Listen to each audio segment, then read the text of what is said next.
ನೆರೆ ರಾಜ್ಯದಲ್ಲಿ ಸುರಿತಾ ಇರೋ ಈ ಮಹಾಮಳೆಯ ನೇರ ಪರಿಣಾಮ ಈಗ ಕರ್ನಾಟಕದ ಗಡಿ ಜಿಲ್ಲೆಗಳ ಮೇಲೆ ತಟ್ಟಿದೆ.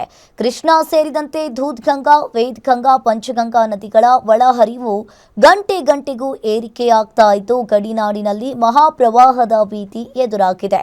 ಹಾಗಾದ್ರೆ ರಾಜ್ಯದ ವಿವಿಧ ಭಾಗಗಳಲ್ಲಿ ಸೃಷ್ಟಿಯಾಗಿರೋ ಮಳೆಯ ಕಂಪ್ಲೀಟ್ ರೌದ್ರಾವತಾರದ ರಿಪೋರ್ಟ್ ಇಲ್ಲಿದೆ ನೋಡಿ. ಮಹಾರಾಷ್ಟ್ರದ ಮಳೆಗೆ ಕರ್ನಾಟಕದಲ್ಲಿ ಅಲ್ಲೋಲ ಕಲ್ಲೋಲ. ಕರ್ನಾಟಕದ ಗಡಿ ಜಿಲ್ಲೆಗಳಲ್ಲಿ ಹೆಚ್ಚಾಯಿತು ಪ್ರವಾಹ ಭೀತಿ.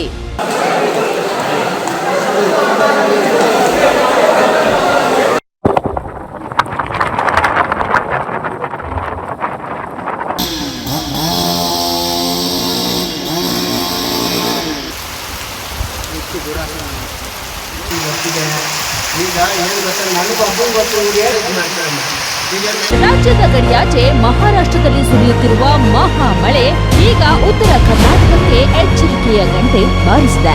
ಕೊಂಕಣ ಮತ್ತು ಪಶ್ಚಿಮ ಘಟ್ಟ ಪ್ರದೇಶದಲ್ಲಿ ನಿರಂತರವಾಗಿ ಮಳೆ ಸುರಿಯುತ್ತಿರುವುದರಿಂದ ಕೃಷ್ಣಾ ನದಿ ಉಕ್ಕಿ ಹರಿಯುತ್ತಿದೆ. ಕೃಷ್ಣೆಗೆ ನೀರು ಕೊಡುತ್ತಿರುವ ಉಪನದಿಗಳಾದ ದೂದ್ಗಂಗಾ, ವೇದಗಂಗಾ ಹಾಗೂ ಪಂಚಗಂಗಾ ನದಿಗಳಲ್ಲೂ ನೀರಿನ ಹರಿವು ಭಾರಿ ಪ್ರಮಾಣದಲ್ಲಿ ಹೆಚ್ಚಾಗಿದೆ.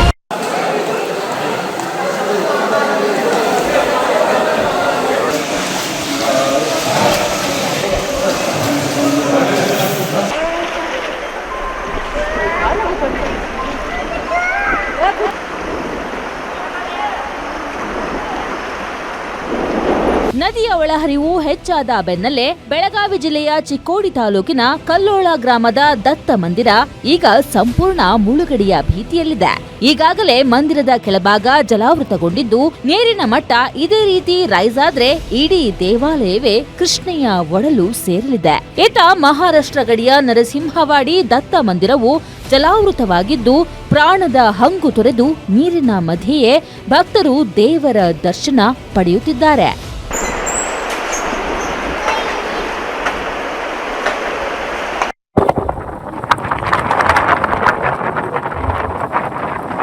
ಇವತ್ತು ನಮಗೆ ನುಕ್ಸಾನ ಎಷ್ಟಾಗೈತೆ ಅಂದ್ರೆ ಬರೀ ಸ್ಕೀಮ್ ಜಾಕ್ವೆಲ್ 3-4 ಕೋಟಿ ರೂಪಾಯಿ ಕಮ್ಮಿ 600 ಕುಟುಂಬ ಇವತ್ತು. ಒಂದೆಡೆ ಪ್ರವಾಹದ ಆತಂಕವಾದ್ರೆ ಇನ್ನೊಂದೆಡೆ ಕಾಗವಾಡ ತಾಲೂಕಿನ ರೈತರಿಗೆ ಇಡೀ ಜನ್ಮವೇ ಕತ್ತಲಾಗುವಂತ ಆಘಾತ ಎದುರಾಗಿದೆ.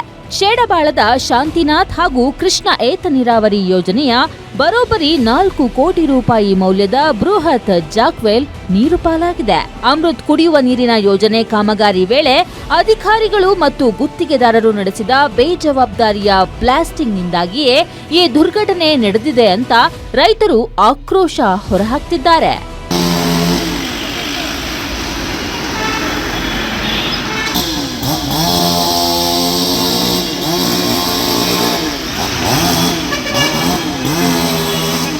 ಇತ್ತ ಭಾರೀ ಮಳೆಯ ಪರಿಣಾಮ ಬೆಳಗಾವಿ ನಗರವು ತತ್ತರಿಸಿದೆ. ಆರ್ಟಿಒ ವೃತ್ತದಲ್ಲಿ ಚಲಿಸುತ್ತಿದ್ದ ಆಟೋ ಮೇಲೆಯೇ ಬೃಹತ್ ಮರ ಬಿದ್ದು ವಾಹನ ಸಂಪೂರ್ಣ ನಜ್ಜುಗುಜ್ಜಾಗಿದೆ. ಅದೃಷ್ಟವಶಾತ್ ಆಟೋದಲ್ಲಿದ್ದವರು ಕೂದಲೆಳೆ ಅಂತರದಲ್ಲಿ ಬಚಾವಾಗಿದ್ದಾರೆ.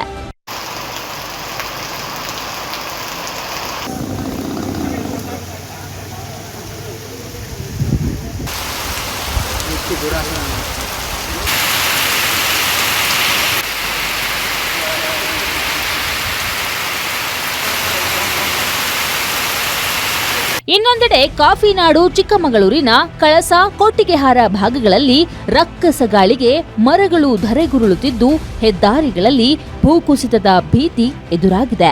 ಶಿವಮೊಗ್ಗ ಜಿಲ್ಲೆಯ ಹೊಸನಗರ ತಾಲೂಕಿನಲ್ಲಂತೂ ವರುಣನ ಅಬ್ಬರಕ್ಕೆ ಬರೋಬ್ಬರಿ 170ಕ್ಕೂ ಹೆಚ್ಚು ವಿದ್ಯುತ್ ಕಂಬಗಳು ನೆಲಸಮವಾಗಿವೆ. ಹಲವು ಗ್ರಾಮಗಳು ಸಂಪೂರ್ಣ ಕತ್ತಲಲ್ಲಿ ಮುಳುಗಿದ್ದು ಮೆಸ್ಕಾಂ ಸಿಬ್ಬಂದಿ ಸುರಿಯೋ ಮಳೆಯಲ್ಲೇ ವಿದ್ಯುತ್ ಸಂಪರ್ಕ ಪುನಃಸ್ಥಾಪಿಸಲು ಹರಸಾಹಸ ಪಡುತ್ತಿದ್ದಾರೆ.